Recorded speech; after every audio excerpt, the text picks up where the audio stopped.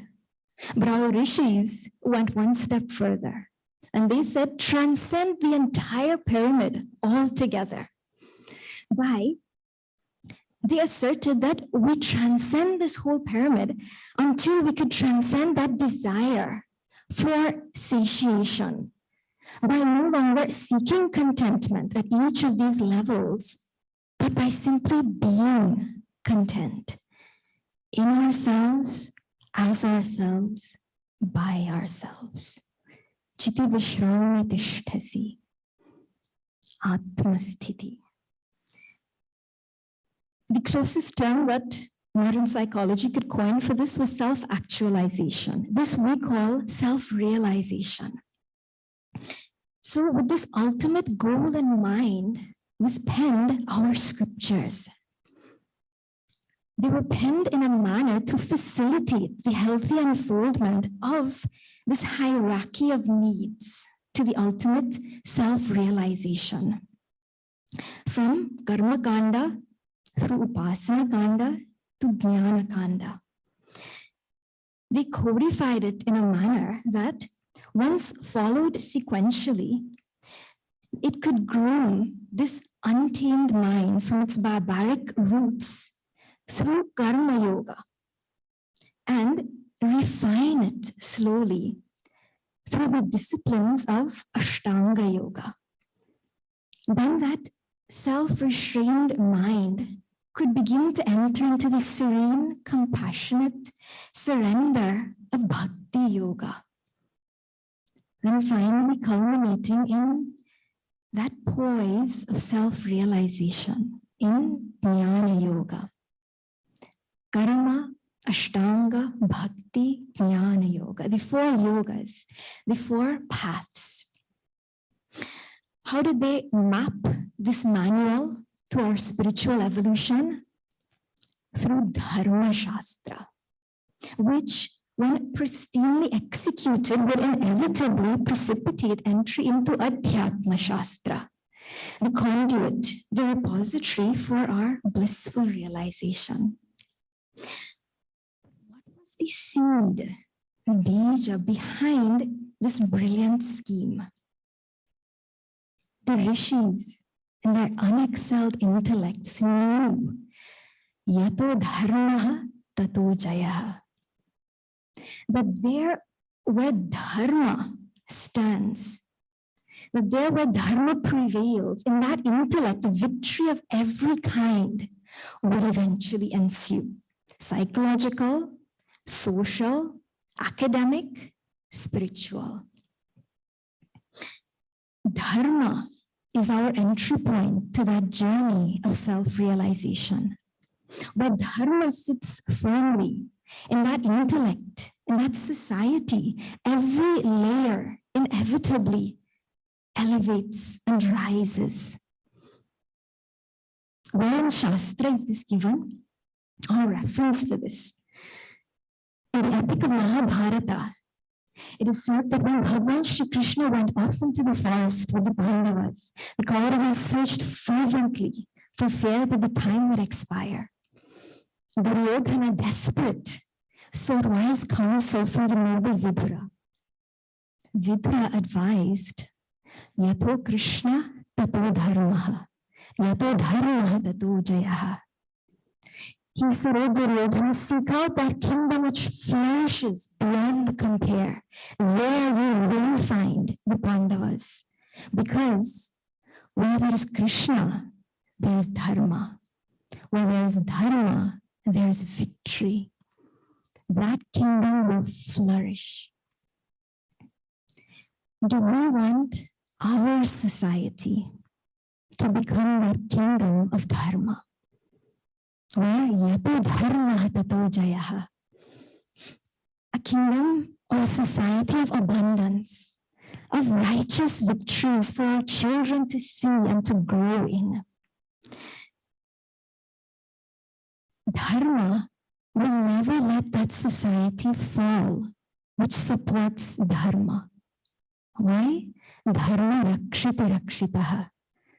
Dharma protects those who protect dharma. Is this our vision for our Chinmaya family and our society here? Of course. But then, if this is our vision for our children and grandchildren, then the paramount question becomes, how can we become that torchbearer of dharma for our society? How can we execute this role with altruism? To do this, we must first understand the essence of dharma in me. And the answer to what is the essence of dharma in me can only be understood when I can successfully interlink these 2 components herein, dharma and me. So, I have to first discover who am I, and then factor dharma into that. Yes? So our journey begins with that question, who are you? Who are you? The timeless question of every ardent seeker. The question that starts us all on our quest to self-realization. But this time, let us explore, let us inquire through a little more atypical method. Who am I? Am I Vyavaharika, Pratibhasika, or Paramarthika? Or am I all 3 put together? What do our Shastras and Aptavakya, the words of the wise ones, say about this? The 7th chapter of Panchadashi, Triptideepa Prakarana, there Vidyaranya Swamiji reveals that hidden within this concept of I are actually 3 differentiations. He says, Eko mukhyo dvava ityartas trividohamaha. Ekaha mukhyaha. That one understanding of myself is primary. Common understanding, how we all generally understand, this is what I am. Dvau amukhyau. 2 are not as easily extracted or understood, these other 2. Ahamaha trividhaha ityarthaha. In this way, the sense of I is threefold. Have you ever thought of ourselves in 3 parts? What is the definition of the first I? Let us discover ourselves. He says, Kuthastha abhasayoho vapuhu anyonya adhyasarupena eki bhuya bhavet. That kuthastha, that pure consciousness within, abhasayoho vapuhu, and chidabhasa, reflected consciousness, means this ahankara, sabhasa ahankara that I see as myself. Anyanya adhyasa rupena, that due to the mutual superimposition of that pure self and this ahankara that I see myself as, eki bhuya bhavet, both of these become identified as one. The substratum becomes merged into the superimposition. And when I see this BMI, I think this is me. This body, mind, intellect is all that I am. Atma remains hidden. This is common understanding from our childhood, how we think this is what I am. In our society also, those who are not blessed, like all of us here, they have been exposed to Vedanta. And they say, what next birth? When this body is finished, I'm done. No problem. This is what I am. First understanding. This mukhya artha, primary understanding, but itself a misunderstanding of the concept of I. When I'm still asleep to the idea that there can be a higher divinity pulsating within this BMI, in my slumber of ignorance, in my pratibhasa, this is my understanding of myself, my own mental projection of who I think I am. Skin deep. Yanisha sarva bhutanam. We're all asleep when we see ourselves as this. This Vidyaranya Swamiji says, Mudhaihi prayujyate. He says, this is how dullards see themselves. But we are not mudha buddhi, right? So means our understanding of ourselves must be one or both of the other 2 arthas of I. So how does the wise one understand himself? So Vidyaranya Swamiji says there, Prathak abhasa kuthastau amukhya tatra tattvavita paryayena prayunte ham shabdam loke cha vaidike. He's one, like yourselves. How do we see ourselves? We understand Prathak. Those who have studied are aware that there's something more here. Prithak, we can separate out these 2 concepts, that abhasa kuthastau, that there's a reflected consciousness identity within the self, vyavaharika jiva, that jiva concept. And from this, we can separate out a higher understanding of myself, kuthasta, atma. Prithak, that ability to separate jiva from atma. This is the 2 amukhya arthas, the 2 other understandings of who I am. Paryayena prayunte, these 2 alternate understandings. The intelligent one is very keen to their application. When we transact out there in the world, we can utilize this jiva identity very appropriately, very effectively as we transact in the world outside. But when we sit in our quiet moments, we know there's a paramarthika identity within here, which we can come to recognize through our understanding of scripture, Vedike. Through Jagrat Viveka, the wise one is aware that he knows the pure self is the substratum of the reflected consciousness, which is expressing through this body-mind intellect. That lower I, while transacting in all worldly vyavahara, fulfilling all varna ashrama dharmas, in and through all of these worldly transactions, he is capable of holding strong this true identity, his paramarthika identity as Atma. These two amukhya ahams, these two other understandings of myself, these are the two layers of my personality, my identity, at which dharma must be applied. These are how the wise one understands himself. The ones like us who are capable of living life at both of these levels. Remember where we started, our primary quest. How can I become that torchbearer of dharma for my society?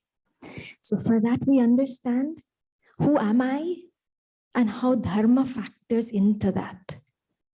So now we have delineated the first aspect. Who am I at these three levels? Two main ones. We saw how Vidyaranya Swamiji has very intelligently separated out for us. So now that I understand these two main concepts of myself, Vyavaharika Jiva and Paramarthika Atma. Now, to fulfill my dharma, I must learn how to apply dharma in at both of these levels. So let us explore our first dharma now and see if we have been living it as we should have. And if not, the Shastra teaches us where we can improve and raise ourselves. So, Vyavaharika, I, Jiva. The transactional identity of this BMI complex is pivoted on our kama, on our desires and their fulfillment, sattvic, rajasic, and tamasic.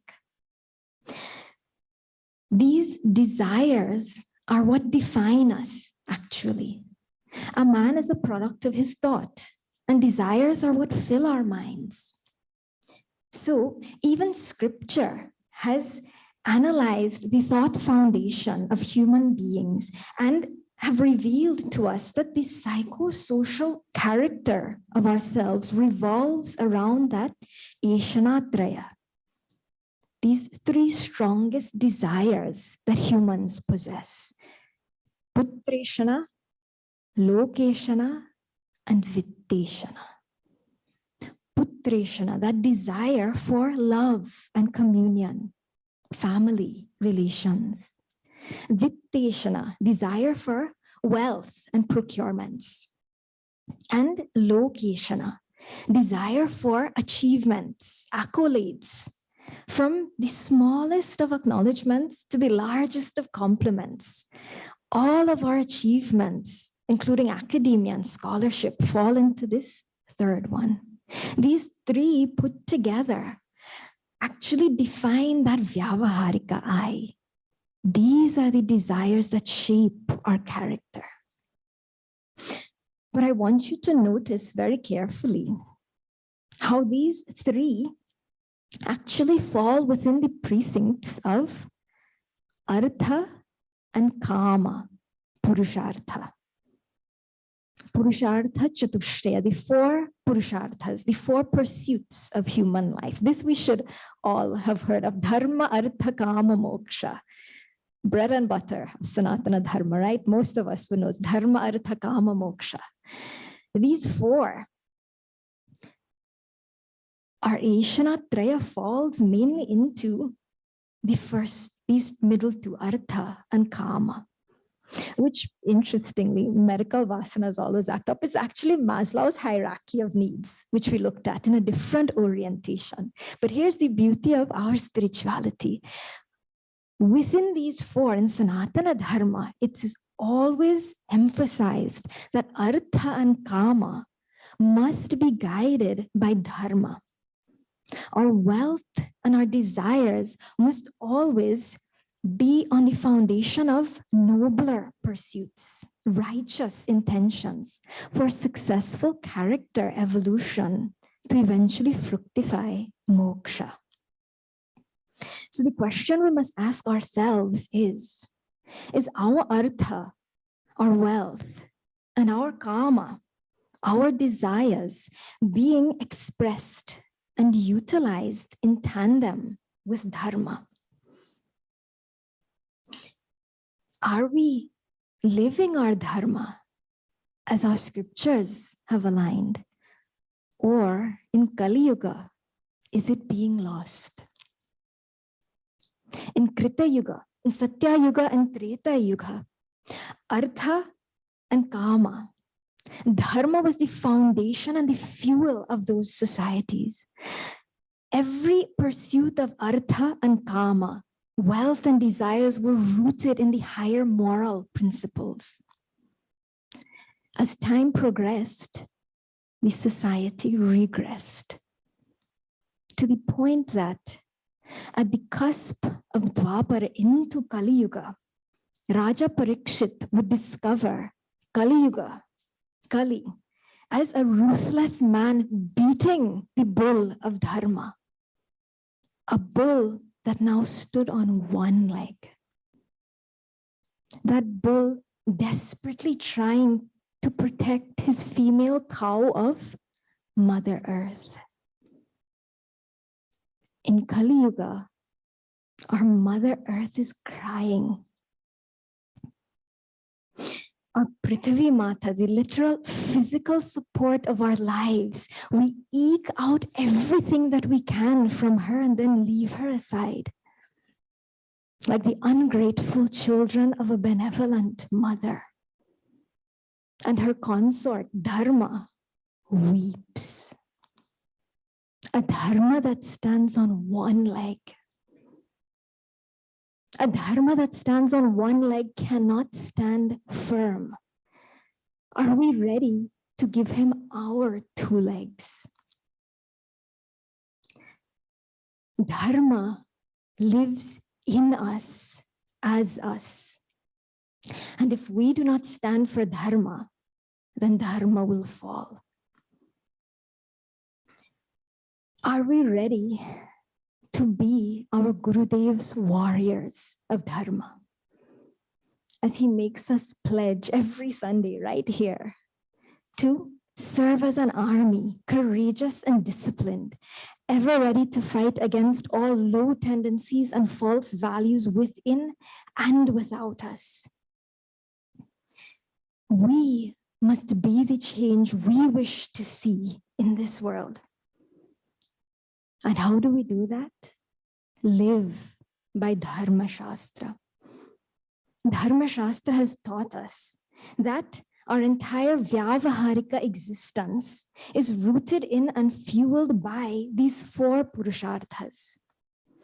Understanding their intricacies and their interplay, we can come to master that one purpose of human life. Dharma Sahita, Artha and Kama is what delivers moksha. When Raja Parikshit accosted that ruthless Shudra of Kali, whose hands were stained with the blood of that bull of Dharma and the tears of Prithivima, he banished him from his kingdom. But Kali, cunning and very manipulative, as Kali can be to all of our minds, he fell at the feet of Raja Parikshit and said, "Oh king, please, do not banish me. Yours is dominion over the entire earth. Where can I go which is beyond your kingdom? Such a place does not exist. O king, I too am one of your subjects. Please, I seek refuge in you. Give me some place where I can stay. Raja Parikshit's soft but righteous heart knew that it was against the dharma of a king to kill anyone who sought refuge in him. And so he reflected and eventually allowed Kali. He said, very well, I will give you 4 places where you can reside, and only here: in gambling, lust, alcohol, and violence. Kali begged, these are not enough for me, sire. Please give me something more. We all know how Kali affects our minds. Give me something more. Raja Parikshit thought, and as an afterthought, he said, very well, gold also may be your abode. Notice these 4: gambling and gold, wealth, artha purushartha, lust and alcohol, which fuels violence, were the other 3. Kama purushartha, desire, obsession. Kama is what drives lust and the consuming of alcohol, which can precipitate violence. Means these 5 can be seen as symbolic of artha and kama purusharthas when misappropriated. That artha and kama, where adharma resides, should be banished from the kingdoms of our lives. All of us. These first 4, Raja Parikshit had no tolerance for. Eliminate these from your lives. There is no way that dharma can coexist once these are there. Lust, gambling, alcohol, and violence. But the 5th one, gold, wealth, this one was not overtly banished initially, because wealth can serve a dual role. Wealth can be channelized through dharma. There's a beautiful story in Brahmachārinī Upanishad which speaks of this. Once, the devatas, manushyas, and asuras approached Brahmaji. The divine beings, the race of men, and the demonic beings, they all approached the father of the creation. And they said, "O Prajapati, O father, please give us upadesha, teach us." Prajapati looked at each and pensively studied. Then he pronounced the single akshara, da. Ta, tha, da. Just that. Entire Upadesha over one letter. Imagine if our Vedanta course was like this. Vijay uncle is laughing. Imagine if we showed up there and Acharya said, da, now go. On top of this, Prajapati said, have you understood? Tell me what you understand. Thank goodness our Acharya didn't do this to us. But these Shishyas were Uttama. The Devatas, they reflected intelligently. And they said, indeed, Father, we have understood. Da damyata itinaha. They said, you have instructed us to have dhamma, self-control. Amongst the luscious bhogas of Swarga, we have lost our ability to restrain ourselves. Da iti dhamma. We should have more self-control. The asuras also responded affirmatively. They said, we also understand your teaching, Father. Through our immense strength and prowess, we have grown ruthless. You urge us to be more merciful in our transactions. Dayadvam itinaha. You say to us, be compassionate, have daya. What did the Manushyas retort? The race of men thought, and they said, very intelligently, Vyajñāsishma iti datteti na atheti. The humans perceived very wisely, oh Brahmaji, the Akshara Da symbolizes Dhanam. Our vision has narrowed. Our hands recoil where they should instead embrace. Brahmaji smiled and he said, Om iti vyajñāsishta iti. Brahmaji smiled and said, very good. You have all understood. Brahmaji did not instill wisdom into them, actually. He accepted all three interpretations because each one of them recognized the quality that they lacked. Each one recognized and in the presence of the Guru became cognizant of the appropriate sadhana which was required for them to fill the insufficiency that presently obstructed them from living to the full potential of their dharma. For humans, da iti dhanam. Charity is what upholds our vyavaharika dharma. Now we may think charity, there's so many other nobler qualities. How come charity? Have you ever thought of the range, the spectrum of what charity does to us and our personality when we give of ourselves? We all seek happiness. We go to a nice restaurant, but next week we need to go again. We go on a nice vacation, but next year we need to go again. Have you ever visited an orphanage, a children's home? And you give of yourself, you feed them, you give them food, and you see that sparkle in their eyes. They're so happy to get. You give them a toy and tears come to their eyes, something that your children would just throw, and they're so grateful. In those moments when you give, the fulfillment that comes to your heart, you remember that for decades to come.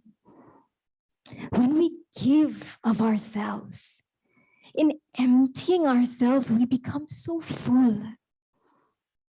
Our Puja Gurudev used to say, only the person who is full can give of himself.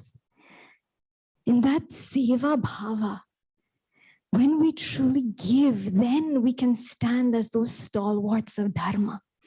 Or Gurudev gave so much of himself that he forgot who he was.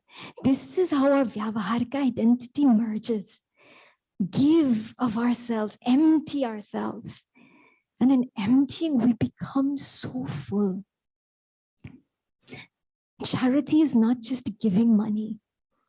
It's giving of our time, our energy, our seva, our emotions, our knowledge, helping others. This is dhanam. This is our true Vyavaharika Dharma.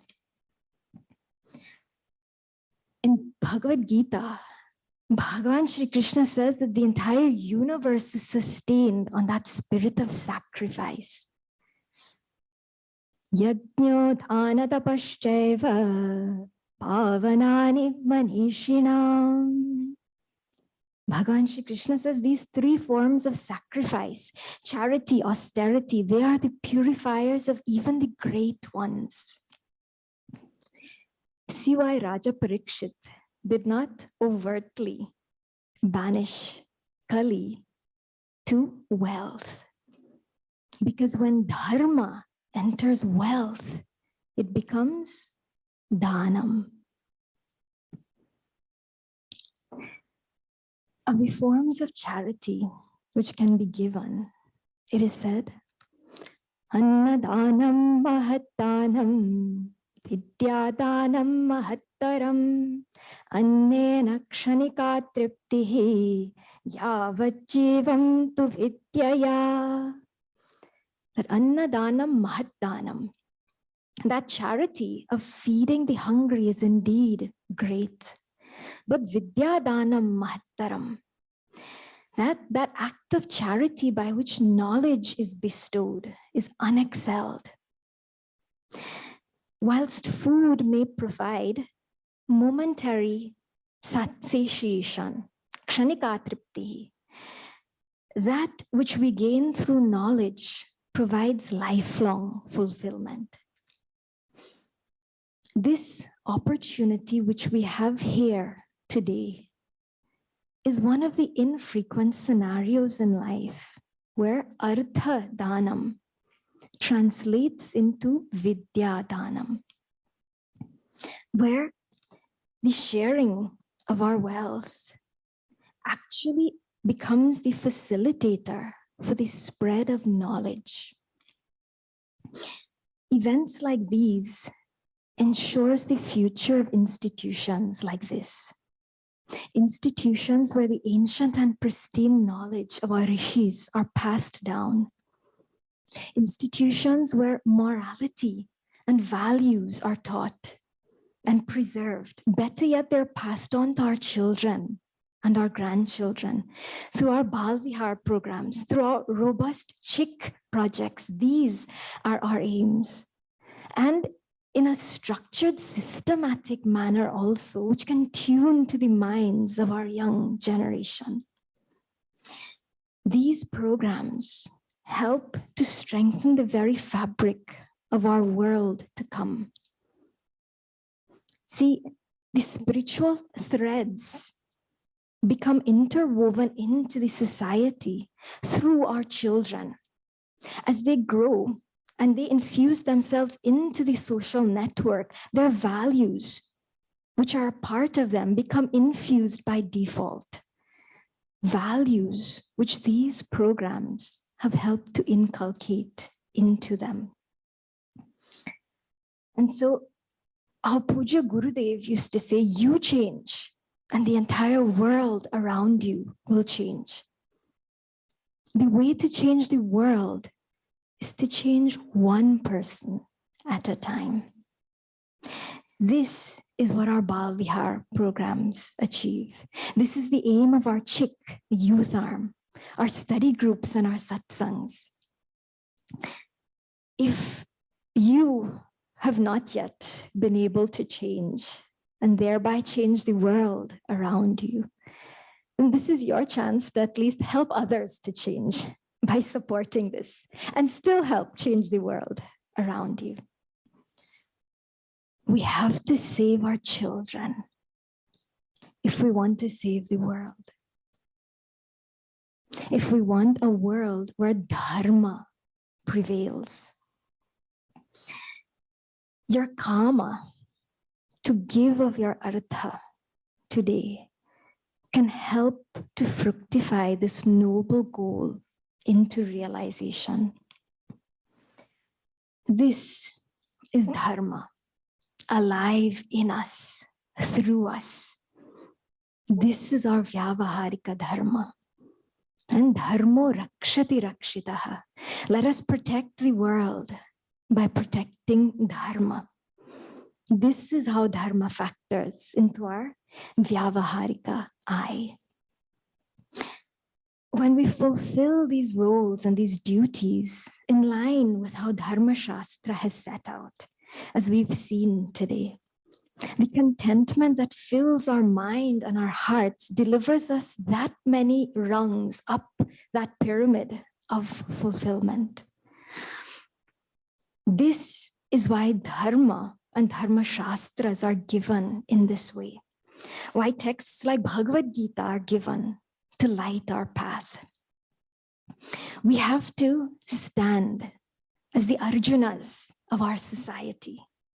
Dharma kshetre, Kurukshetre, ready to take on, ready to surrender ourselves first to our Bhagavan. Shishyasteham shadhimam tvam prapannam.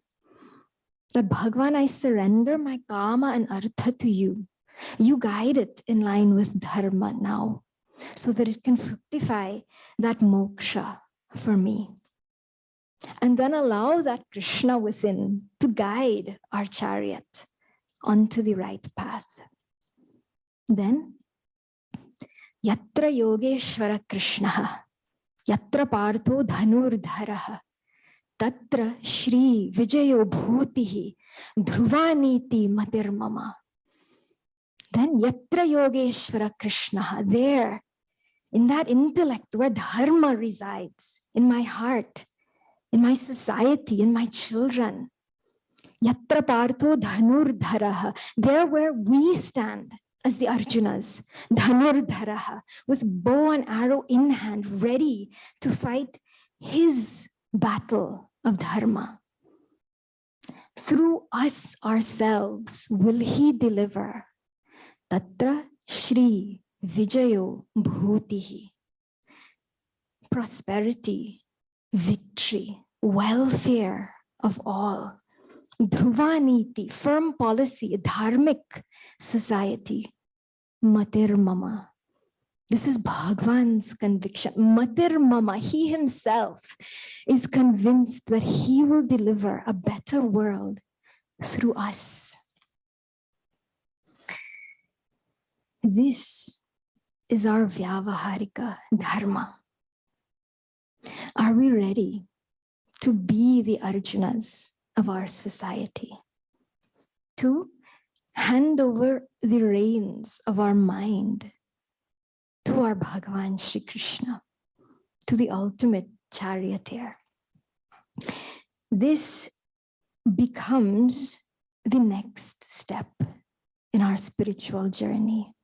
The final step, actually, that once I have surrendered my artha and kama in line with dharma, and I have become that torch bearer of dharma for my society through that lower eye, now that contentment, as it begins to set in, I naturally seek out the next step on that pyramid of needs. But lo, I discover that I am at the top of the pyramid now. Morality and spiritual pursuits are given at the top of that pyramid. So then what do I do now? What did the rishis say? Transcend the whole pyramid altogether. So now what happens is that I must surrender that dharmic, vyavaharik I to paramartha.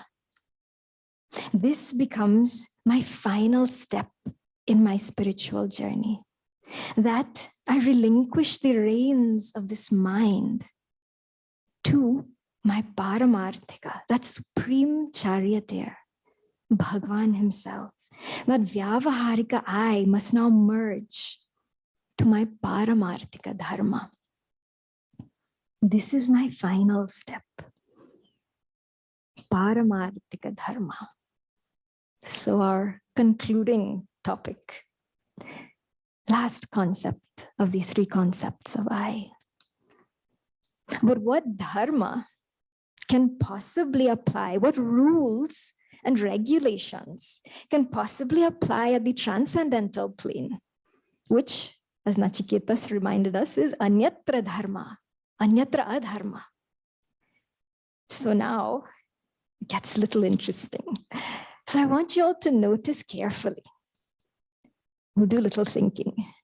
In Nachiketas' mantra, when he mentions their dharma, that dharma he refers to is mentioned along with its dvaitic counterpart, adharma. Dharma, adharma. Vyavaharika dharma entails these two concepts, dharma and adharma. But our paramarthika dharma has no opposing element of adharma. Why? Different use of the word dharma. The root of dharma word is dhr, dhatu.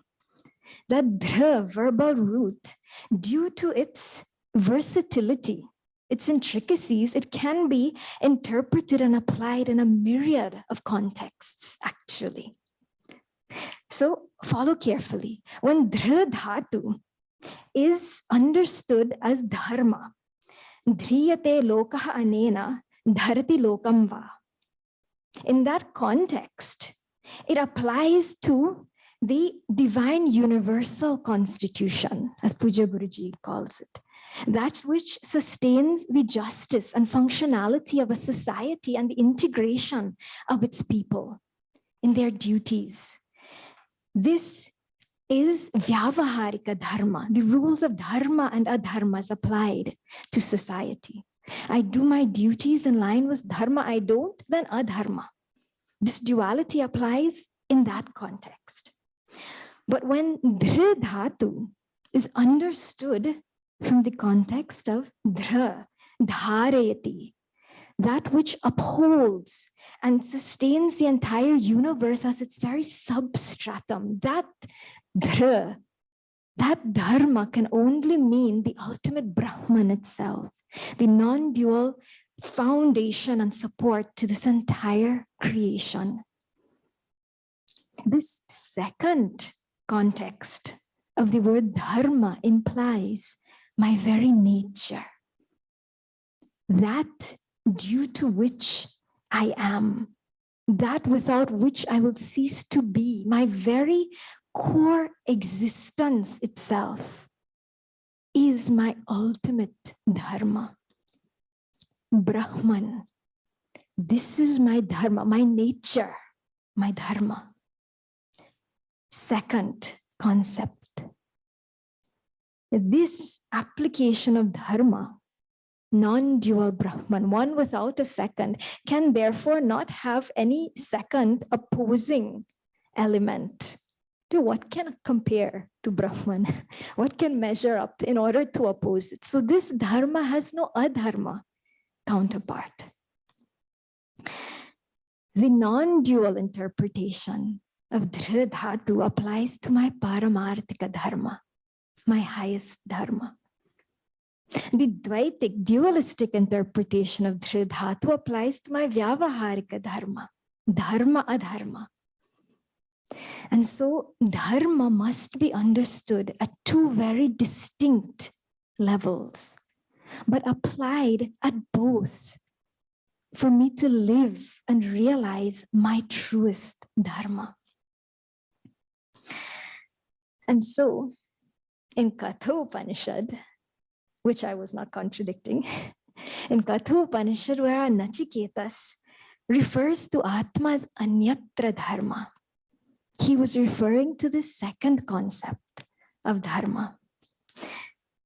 That Atma, which is different from dharma, beyond, untouched by adharma. Bhagavan Bhashyakara explains it there, Adi Shankaracharya ji. Little Bhashya will include also. This is the sweetness, all the front rasas we have to add. So small bit of Bhashya we'll see here also. That there Bhagavan Bhashyakara says, Anyatra Dharmat, that dharma which Atma is beyond. Shastriya dharma anushtana tat phalat. Tat karakebhyah cha prithak bhutam ityartha. He says that that dharma which Atma is anyatra, different from, is shastriyat. Dharma anushtana tat phalat. It is those dharmas as ascribed in Shastra, or vyavaharika dharma adharma. The dharma is applied to our vyavaharika I. Atma dharma is sarva vyavahara gochara atitam, beyond the reach of this vyavaharika mind, which is where dharma and adharma applies. My highest dharma, my paramarthika dharma, is beyond this mind itself, behind the mind as the substratum of that mind itself. My highest dharma is beyond this mind. Manasa vak agocharam. Sounds unattainable. Our Puja Gurudev used to say, seek the unborn mind, the mind before it was born. What does this mean? Brahmachārinī Upanishad guides us Atma va are drashtavyah, shrotavyah, mantavyah, nididhyasitavyah. That the way to know paramarthika dharma, the way to know the essence of this Atma begins with the mind first. In Shravanam, study, learn, reflect, then penetrate to the pensive intellect in Mananam, but then finally transcend mind and intellect complex all together in the peaks of Nididhyasanam, when mind itself falls away in that blissful samadhi. Mandukya Karikas calls this amani bhava, amani, no mind. Hare Brahmachārinī Ji, what impractical advice. How are we supposed to survive and transact in this world without a mind? Is this useless information? Not at all. How do we transact in this world without a mind? Easy, easy. I'll tell you a story. Last story for today, then we're finished.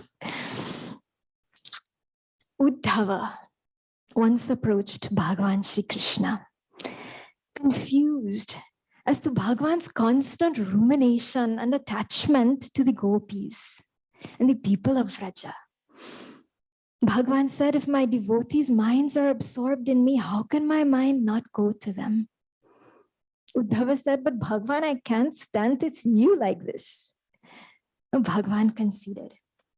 He said, very well, Uddhava, you go to Vraja.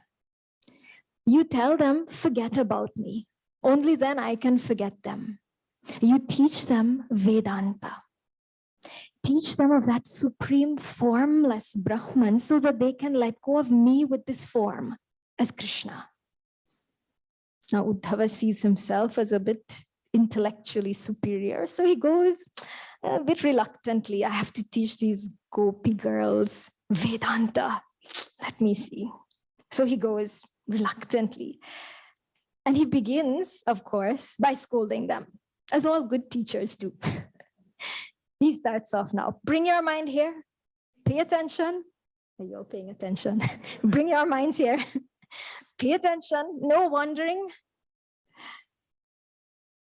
He says, the gopis look at him. He says, oh, Uddhavaji, this Vedanta which you're going to teach us, we need a mind to understand this, no? No, Uddhava must have thought, hi, Krishna, where did you send me? This is an exercise in futility. These girls are gone cases. He says, yes, you need a mind to understand Vedanta. They said, but Uddhavaji, we have no mind. Our minds went with Sri Krishna when he left. He took it away and he never gave it back.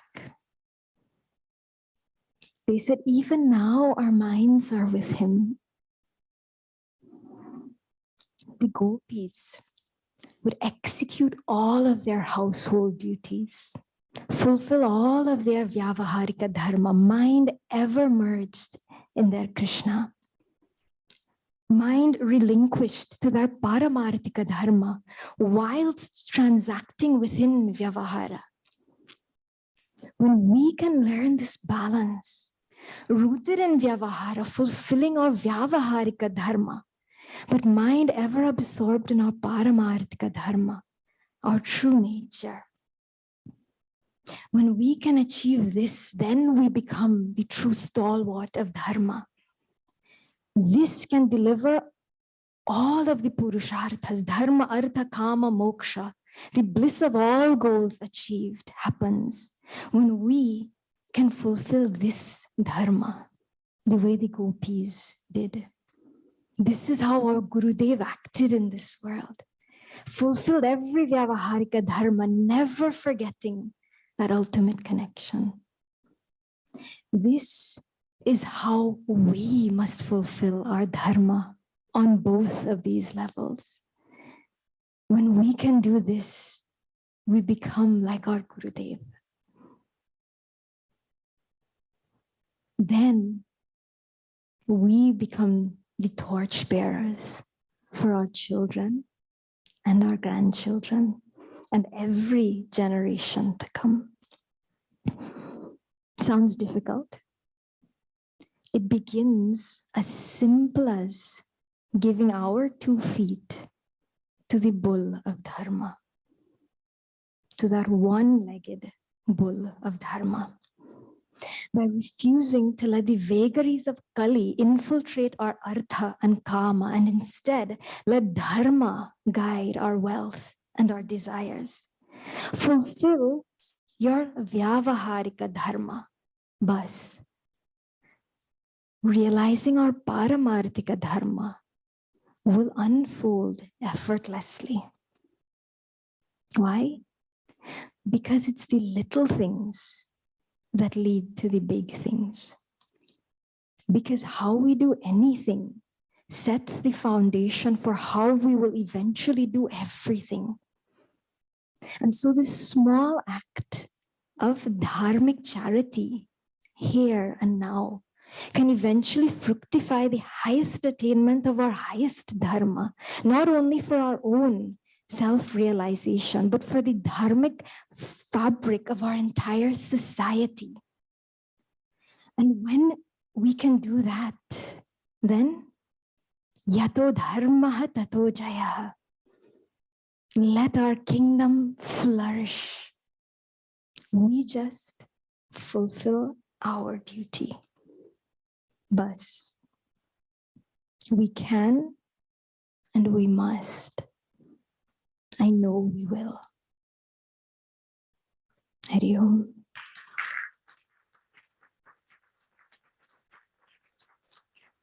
Shri Satgurunath Maharaj ki jai.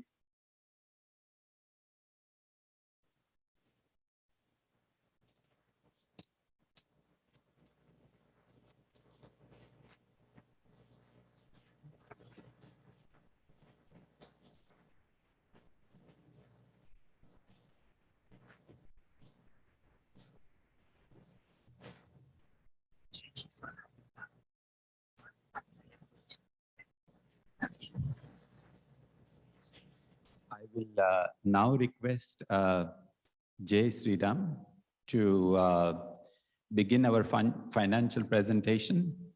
And before that, I will request him to felicitate Brahmachārinī Ji. What an amazing, inspirational talk. I'm sure that everybody's hands are going deeper and deeper into their pockets. We have started the evening. Prakash Ji did inform me that we have received more than $71,000 in donations so far. And we haven't even started with the audience. So good luck to every one of us. Hari Om. Thank you, Udayji. Dharma is a very tough subject. And for the last 1 hour, Brahmachārinī Jyoti Ji took that topic, broke it down to a lot of mundane topics like psychology and transactional and different levels of being and so on. It is still a tough subject to think about, but I liked the transactional aspect of that, being a treasurer. But that can wait for another minute or so. Thank you, Jyoti Ji, for a very engaging lecture on the top topic. I invite Darsana Ji to participate.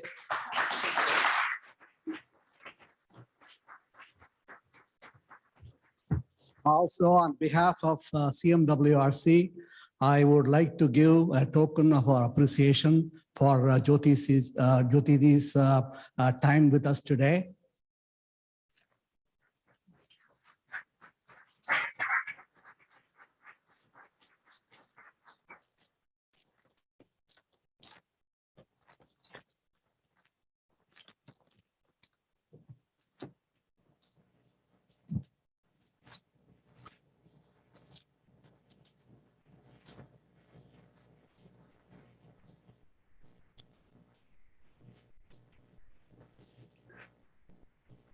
I want to pick up one topic from Jyoti Ji's talk today, the dhanam and the idea of giving money as giving vidya.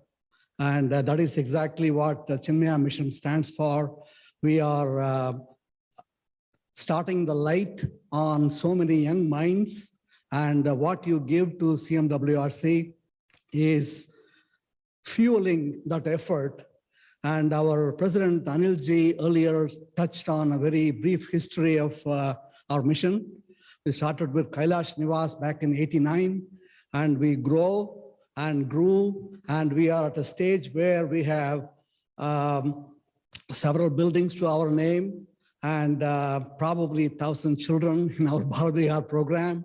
All the parents, all the volunteers supporting the foundation of CMWRC.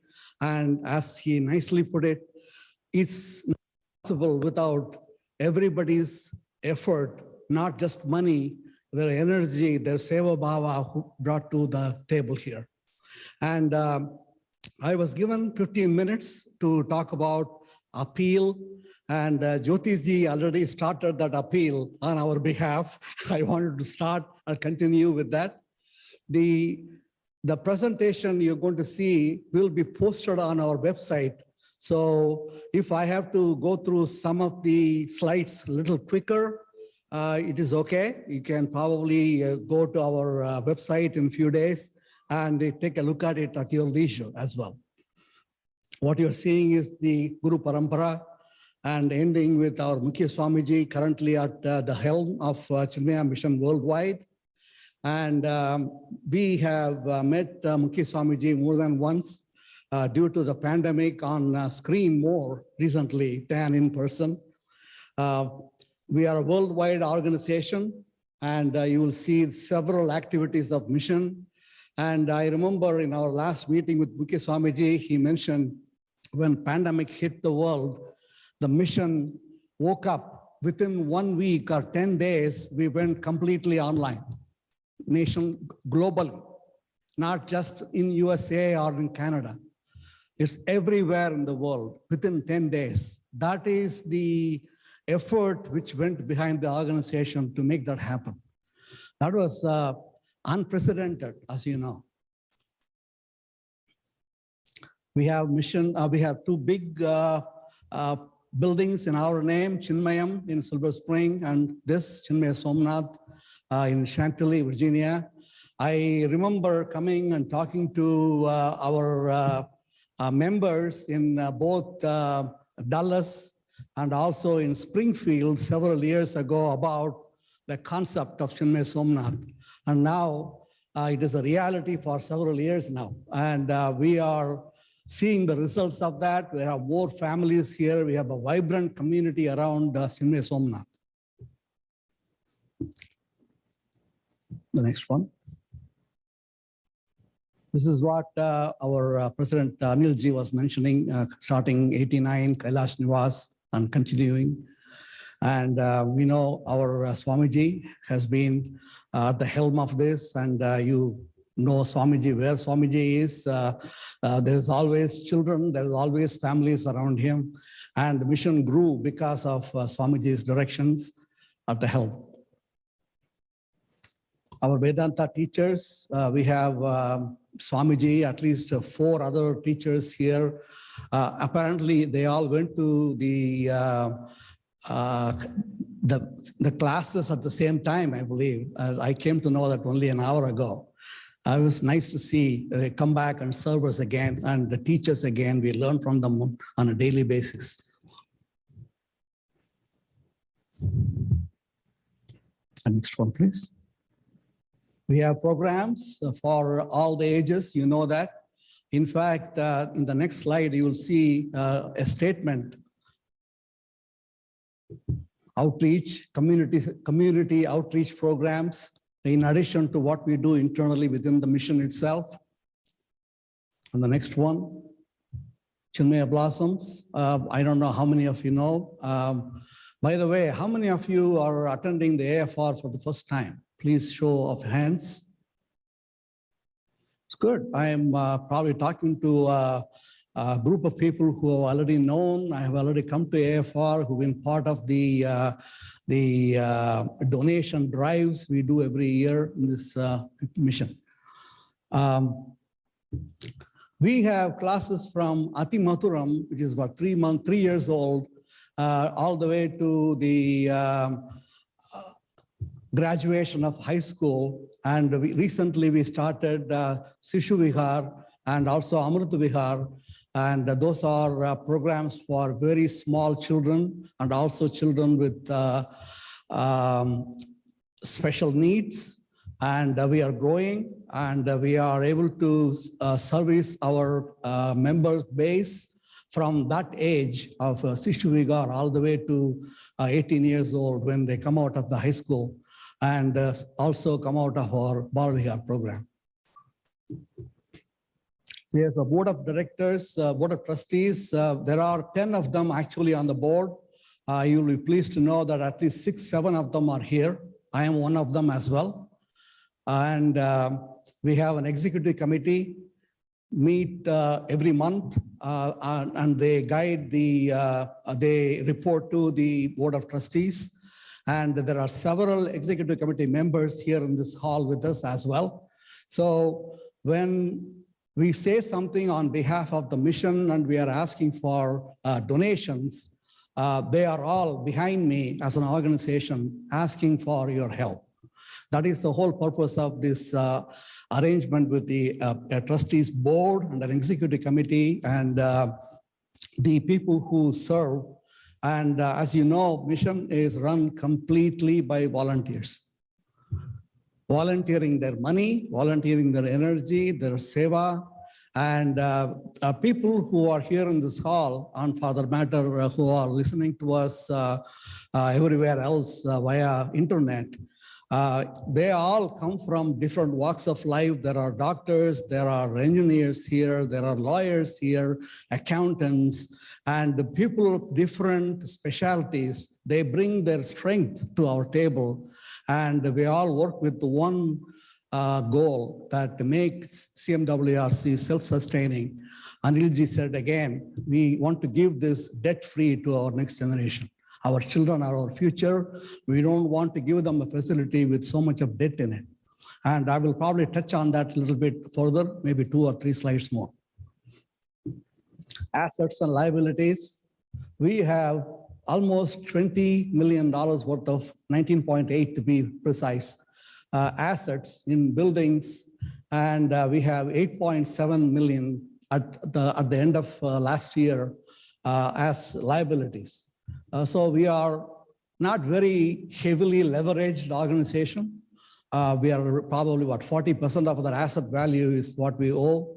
And that also is broken down to member loans and also mortgage loans to our banks. And we recently refinanced our loan earlier, I think April, May of this year. And we worked to reduce the cost of our liabilities. We were paying probably at least 1.2% more before the last 5 years. By refinancing, we are bringing down the cost of carrying that liability. The next one, please. 89, Kailash Nivas. The history matters here because we took on loans in the past and we paid them off. Kailash Nivas, no mortgage. Chinmayam, no mortgage. Devi Nivas, no mortgage, free and clear. Chinmaya Somnath, we started with the $10.5 million of loan, and both the combination of a mortgage with the bankers and also a collection of multiple loans from our congregational members, anywhere from 3 years maturity to 10 years maturity. And in the next slide, you will see how we collect money and how we disperse. We collect about $1.5 million a year. If you notice, the top of the line is $523,000 as a membership. That is the money you pay every year, or probably some of you are on a monthly basis. It's an investment in your children. So your children can come and attend Bala Vihar classes here, and you come here and have adult classes with your teachers, Vedanta teachers. And as a family, you are learning, and you are also forming a community here. Your kids growing up with their friends in the mission. And all that is the biggest financial input to our coffers. And then you will see the capital projects. Today, what you pay into as a donation from your accounts to the mission is the capital projects account. Last year, we collected $300,000. That's probably the reason why my colleague, Prakashji said, let's collect $300,000 today. Now you know where that target is coming from. We did that last year. So it's not that something we are dreaming of here. Then we have, stay on the same one, please, previous one, yeah. And then the tuition in Blossoms, I have to say one or two words here about Blossom has been, Chinmaya Blossoms has been a successful program. It is standing on its own, even though we started slowly. And pandemic hit that very heavily last year, but we continue to pay our teachers, and the children came back, and we are better than this year than last year. And we are growing still. That Blossom, again, is one of the brainchilds. Probably only very few regional centers have this program, and ours is one of them, rather a successful program, leaving a very good footprint in our community as well. The next one, please. So what do we do with that 1.5 million we collect every year? This gives you a kind of a pie chart, a table here to show how we are spending that money. And if you noticed, the top of the line is the interest payment on our liabilities, $386,000 for 2020. By the way, these are all numbers from our audited financial statements. 11 years in a row, auditors gave a clean opinion on our accounts. This is the time we want to do this.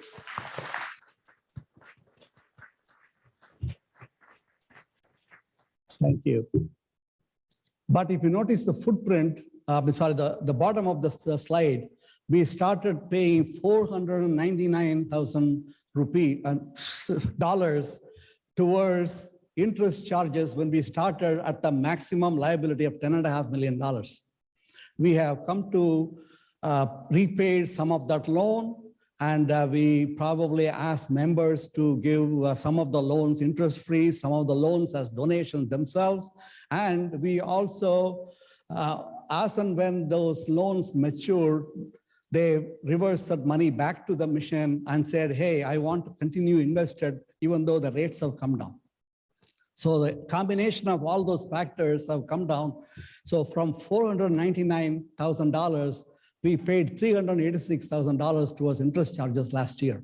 That's a lot of reduction. You also notice that the loans principal, we paid $680,000 last year back as principal.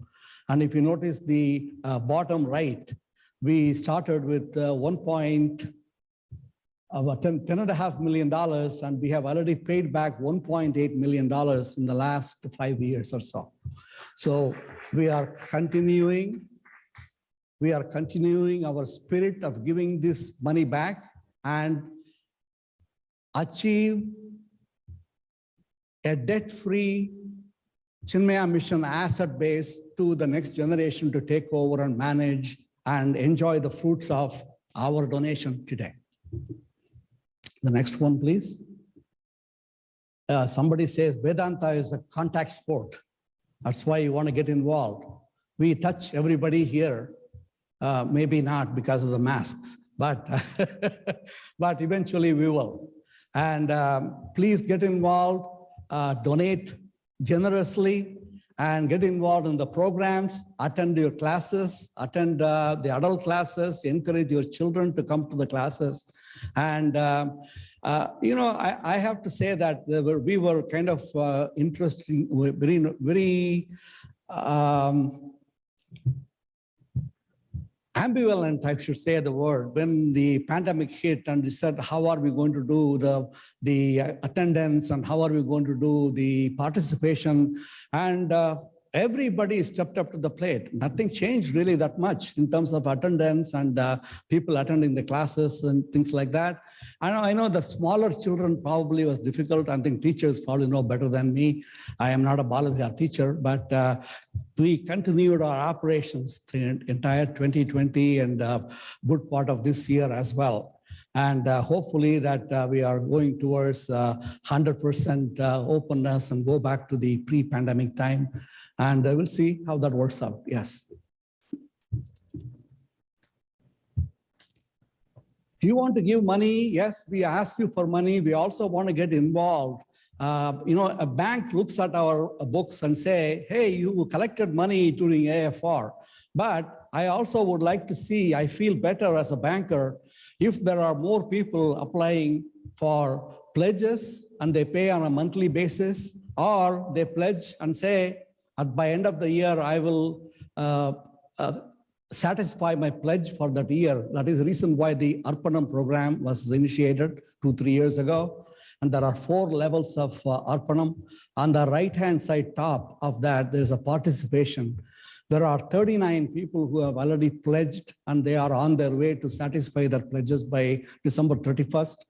I encourage you to contact either Prakash ji or me or anybody in the center who you normally work with as your office bearers, directors and co-directors and other volunteers you deal with.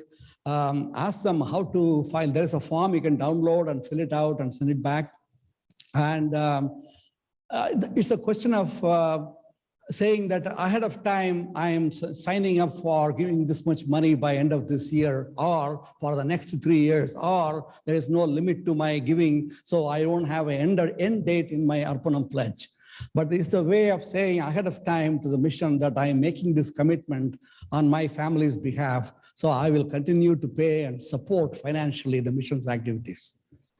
And please not only just donate, also sign up for your pledge. And Arpanam pledges give you certain advantages in terms of benefits. I don't want to read those things to you again here.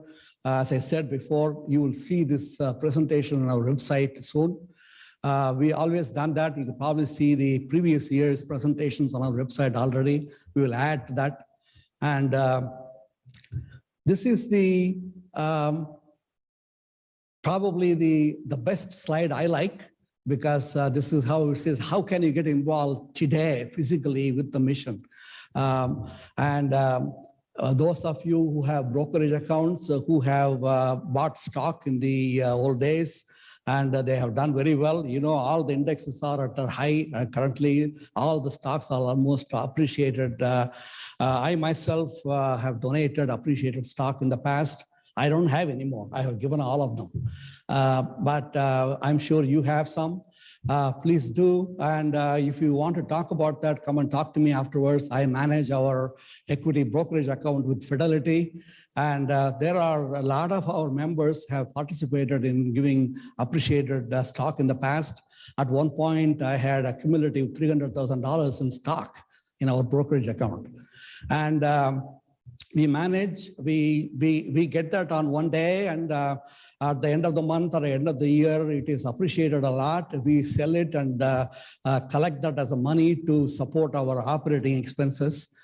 So the money is used for that purpose, and it is staying in the brokerage account as long as it is advantageous to the mission. And I made sure that happens every year. Then those of you who are closer to 72 years of old, or who have parents who are in that age group, please talk about QCD, Qualified Charitable Distributions.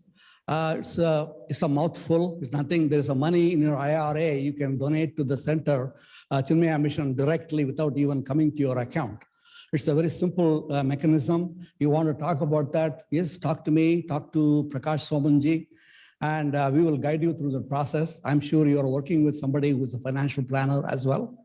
And QCD is not very difficult.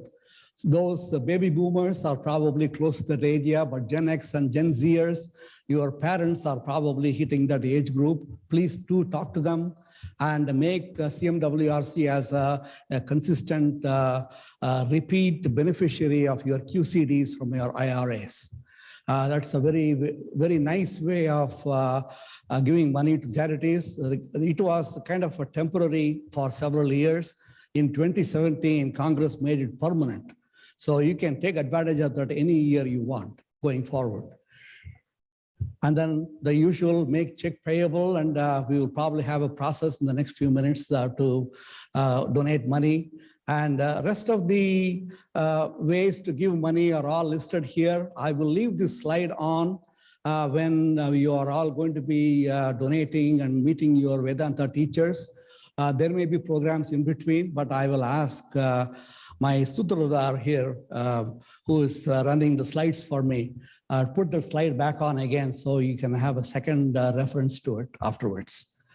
Thank you for listening to me. And I hope we have a very good night today at the AFR. Thanks for listening.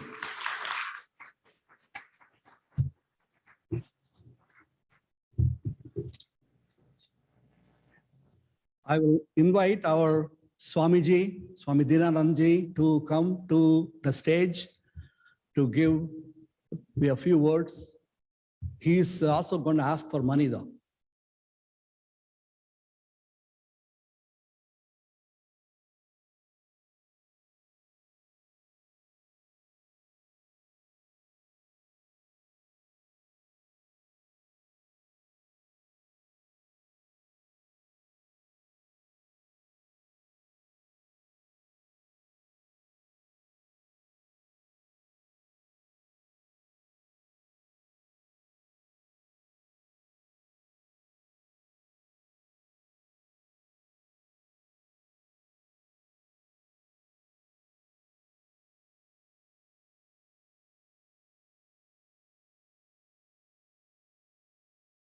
And keep sharing your shares.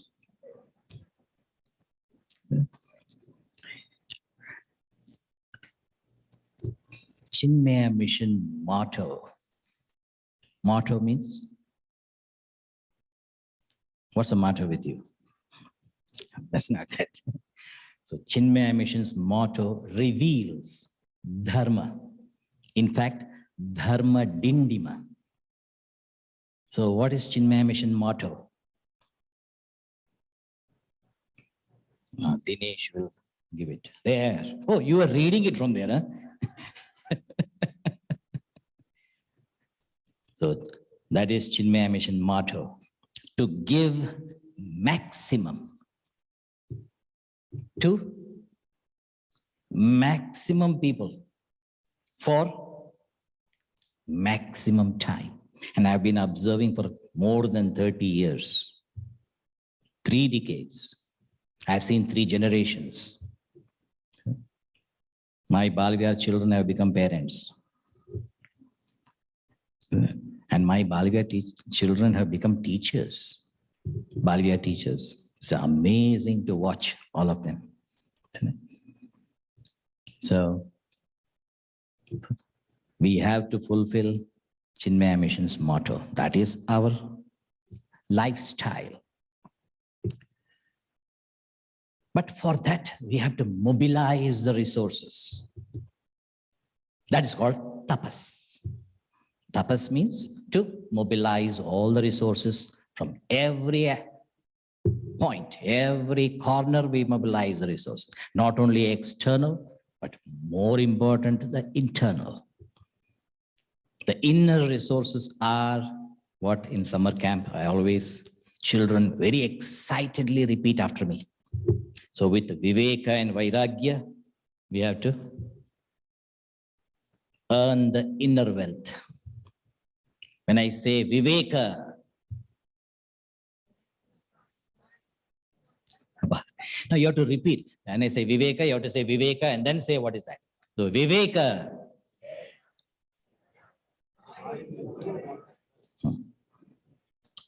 I hope. Vairagya.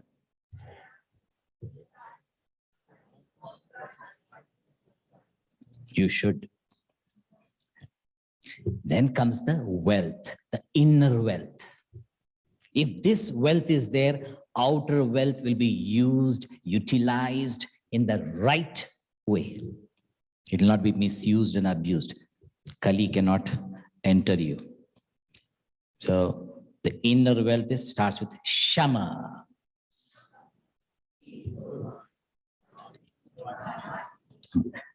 Maybe I should say loudly, Shama.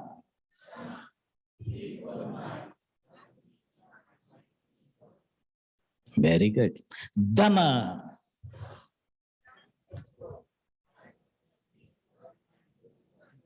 That is what is important. I will perceive good and also do good, both. With the organs of perception, I perceive good. With the organs of action, I do good. This is called Dhamma. What? And Dhamma also, who has to do Dhamma? You are the angels, Devas, isn't it? So Dhamma. And then, as when you come down a little bit, Dhanam. What is Dhanam?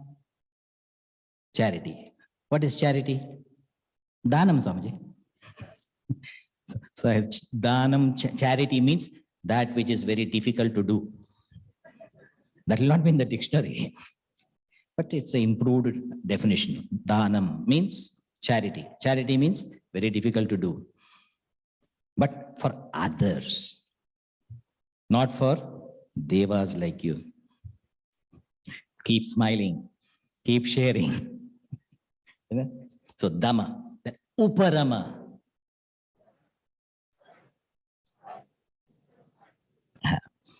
This is what I will fulfill. I know my responsibilities. Oh Lord, give me the ability and courage to fulfill them. Somewhere we see that. Where did we see it? Yes. That's called Uparama. Titiksha.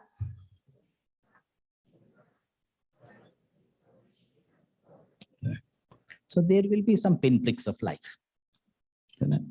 So even when you're listening to my talk, little pinpricks will be there. So you shift yourself and then adjust. Titiksha. Endure.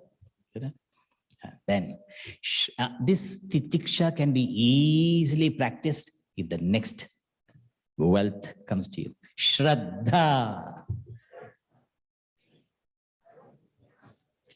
So faith in my teacher, faith in our guru, and faith in the scriptures. Shraddha. And the last, Samadhanam.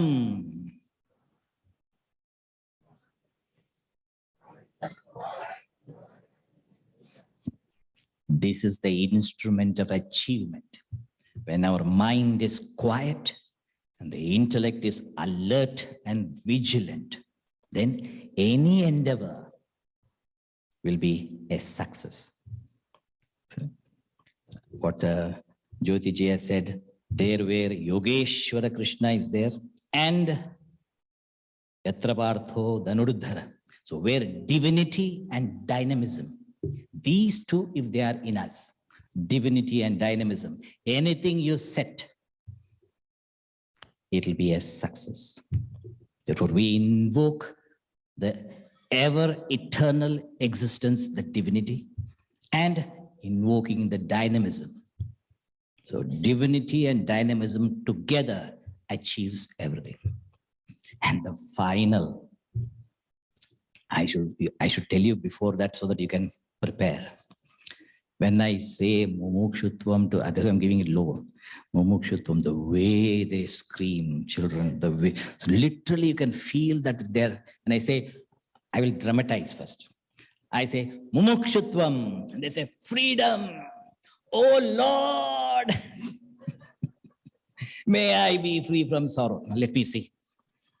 Mumukshutvam.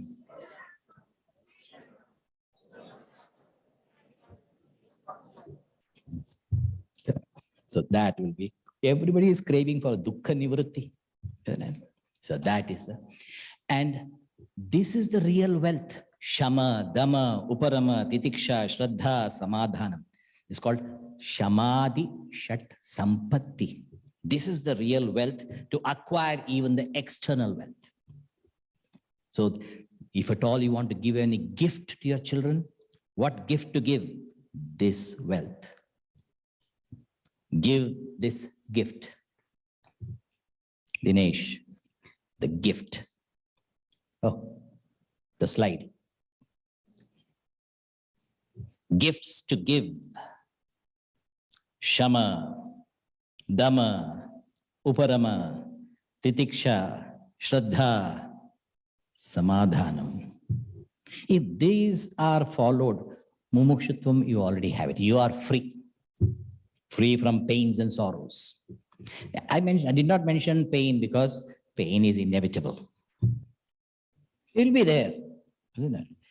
As long as you're residing in the body, there will be pain. And if you're identified with the body, more pain. If you're not identified with the body, then not that much pain. So pain is inevitable, but sorrow is optional. Therefore, oh Lord, may I be free from sorrow. So that is what. So give this gift. These gifts must be given from the childhood onwards. That's what I've been giving in the summer camp. So if you have any doubts, ask your summer camp child. You just go there and say, Viveka, Vairagya, and if they don't get it, means it's your fault because you have spoiled them. You have corrupted it. All your virus has entered them. So it is, don't come and call me and say, Swamiji, they don't, I said, Viveka, nothing came out. By your grace and blessings, nothing will come out. So you also must instill. So you go there and you start. Viveka, Vairagya, you start and see. So wife says Viveka and husband repeats. Try. What else can I do? So therefore, keep smiling. Keep sharing. Thank you very much.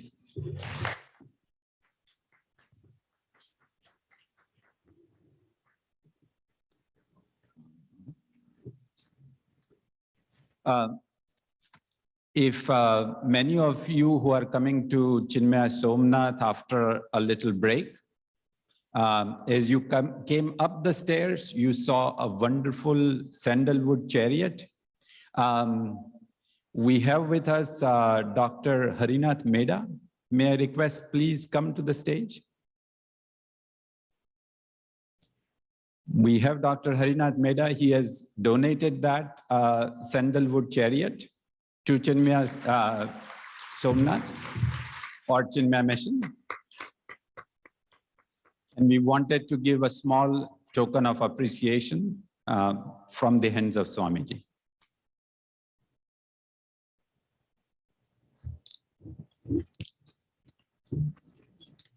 So Gītopadesham, that is the chariot.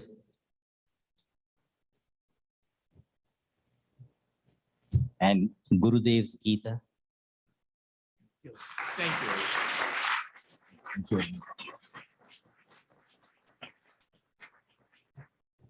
So if you have not seen it, go and see it again. And it's very beautiful. And I tried to smell it, and maybe you have to rub a little bit, I think. So no, not all of you should go and rub it and all. So I think it will come. So therefore, it has been for how many years ago you got it? 1982. See? Thank you.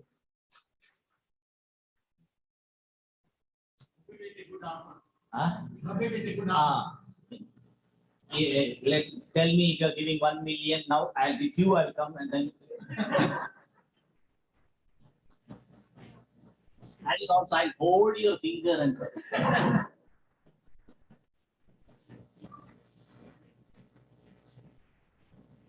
And the wives can hold the nose of the husband and rub. Husband knows. May I now request the Secretary for CMWRC, Shri Sitaram Kautha, to express the vote of thanks.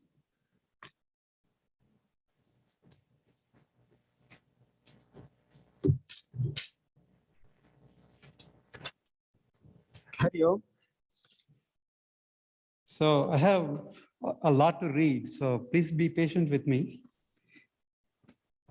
So before we get to vote of thanks, a few announcements. So if you can project the camp by Swami Ramakrishnananda.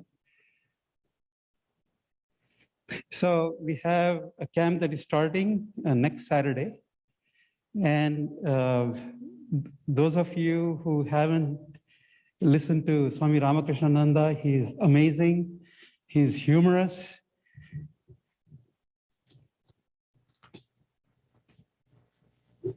Thank you. That helps. So Ramakrishnananda ji is very humorous. He's amazing, and he's also a Sanskrit scholar. So you'll really enjoy listening to him.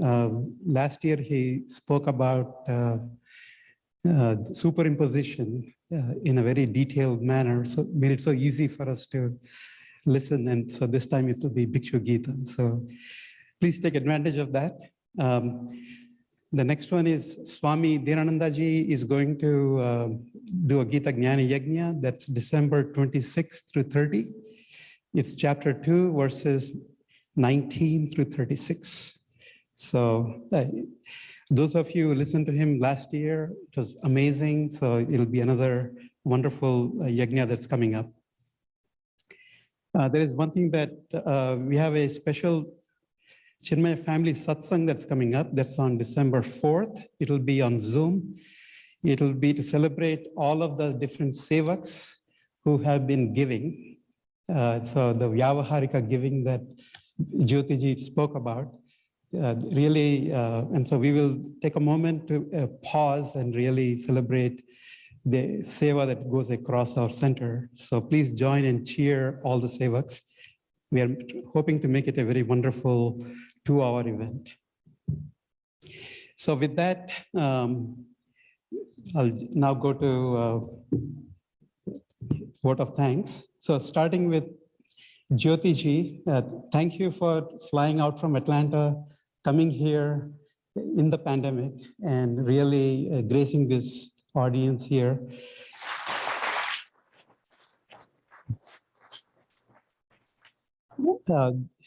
You were so wonderful in your presentation that we would like you to come again and again. And I was thinking, as Swamiji was describing, Yatho Jyotihi Tatha fundraising Jayaha.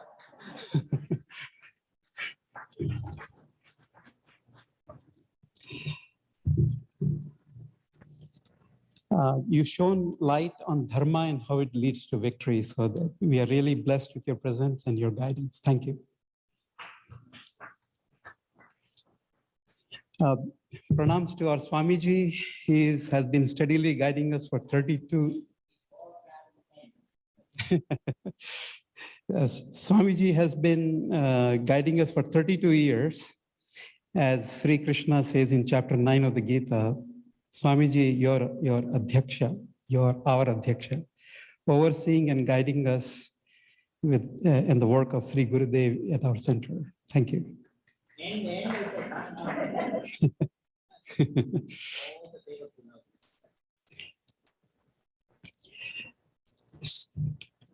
So we began this event today with shloka children chanting beautifully, and we thank the children, the parents, and the teachers who guided them.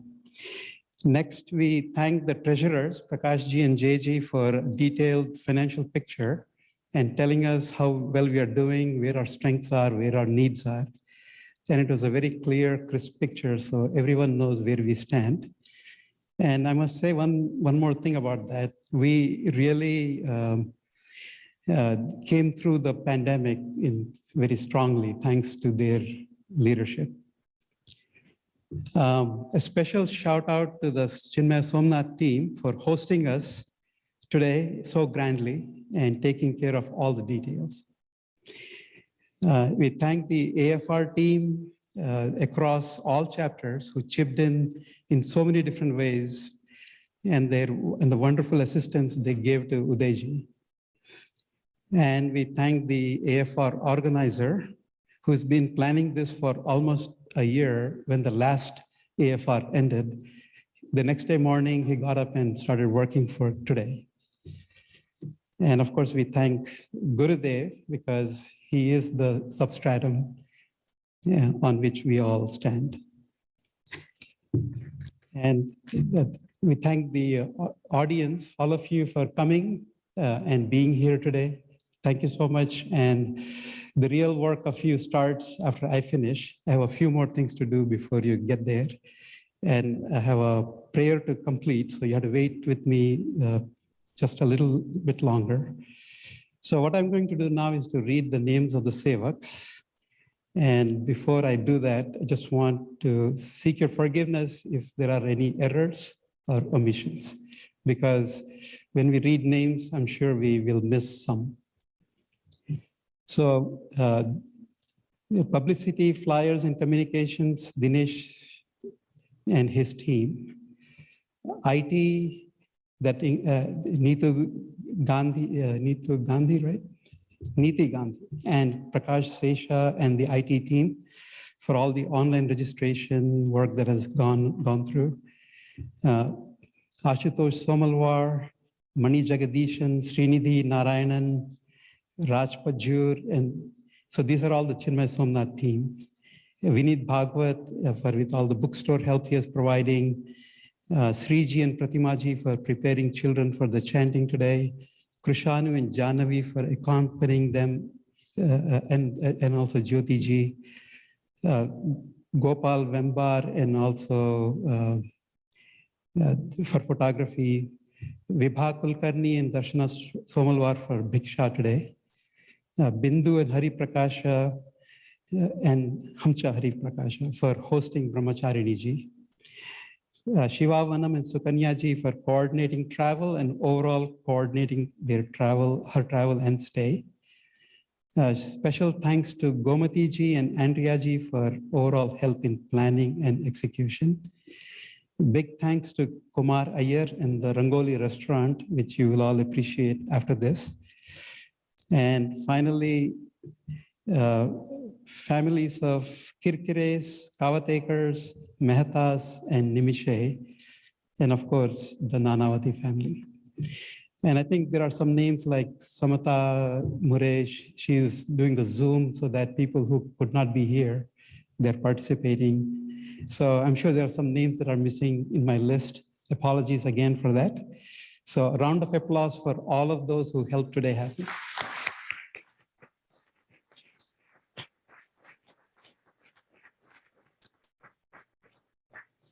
So next thing we will do is offer a Guru Dakshina. So the instructions are that all of you will stand in line. First, go to the main altar of Lord Shiva, and then altar of Puja Gurudev. Offer your Guru Dakshina, and then Brahmachārinī ji will be seated over here. So you will offer your pranams to her and then proceed to dinner. So as we get ready for dinner, we have to chant Brahmarpanam. So if all of us can chant Brahmarpanam together. So let's start.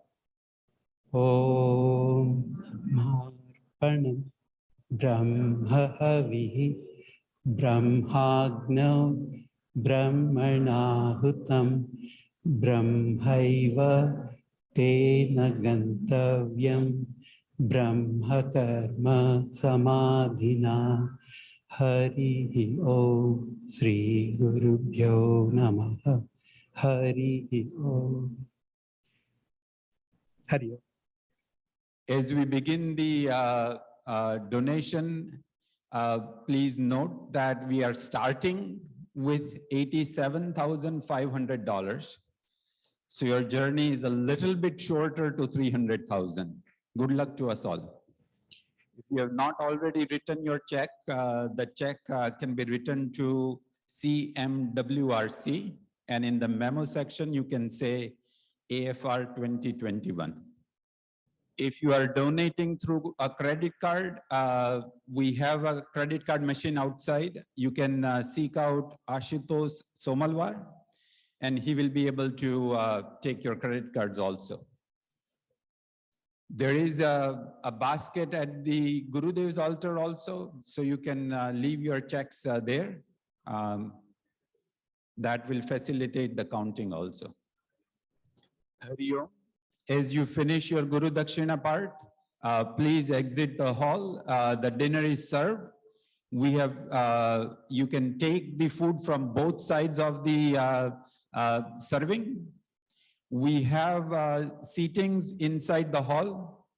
The sooner we all get into the hall for eating, the sooner Swamiji and Brahmachārinī Ji can join us too. So as you finish your Guru Dakshina part, please proceed to the dinner. If you are a family that do not want to eat inside the dining hall, we have limited number of plates available that you can fill up your plate and take it home. So if you are a family that for whatever reason you want to avoid eating together, please ask for a dinner plate that can be taken home. Hari Om and thank you. Hari Om. As the night progresses, Prakash ji just informed me that with generosity from 31 families, we are at $96,000. So continue to give. If you have given, there is always, you can give more. Our Prakash ji's table will remain open with a big smile on our faces. Thank you. Hari Om. Hari Om. One more announcement. If you are giving and if you work for a corporation that has a matching program for your giving, please do let us know. Many corporations will match your charitable donations. We can avail that money as well from your corporation. You can ask JG, and JG has enough information and resources available to accept the matching program. Thank you. Hari Om.